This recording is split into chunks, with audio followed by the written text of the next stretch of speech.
Hola amigos, welcome to the picturesque Mendoza bus station. I'm here with a couple of Irish lads, Rory and Ray.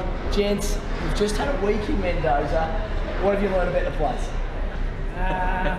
You're not allowed to dance in some bars. Australia don't play well in Argentina. That's true, and we'll get to that shortly. So here's a bit more of a look at the adventures so far.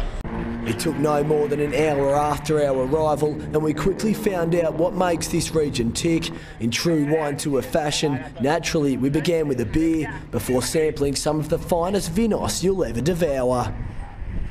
Then it was time to give these travellers a meal to remember with an old-fashioned Aussie barbecue.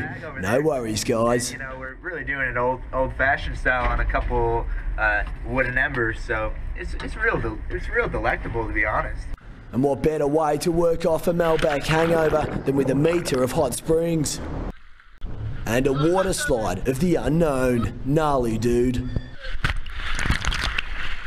Day 3 in Mendoza, and it was time to learn a bit more about the famous vinos, so our minds were opened, as well as our palates. White meats, like chicken, fishes, every type. Followed by a few more cervezas. But the real reason we were in Mendoza was to see the Wallabies. A group of locals were happy to show us the way to the stadium prior to match day. When we stumbled across training, suddenly the scene was set. The next day the build-up began. My forehand was on song as I demolished hands on the ping pong table, then caught a lift to the game in the back of some dude's ute, as you do. Then it was game time.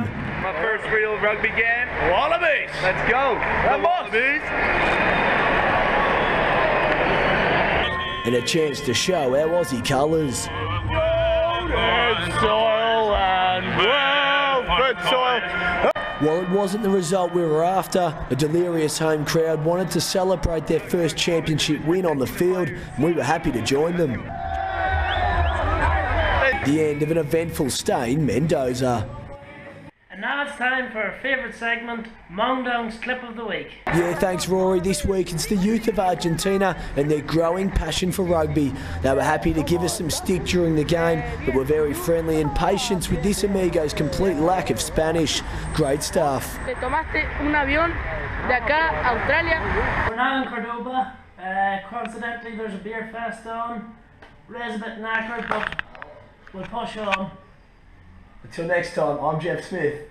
Stay classy.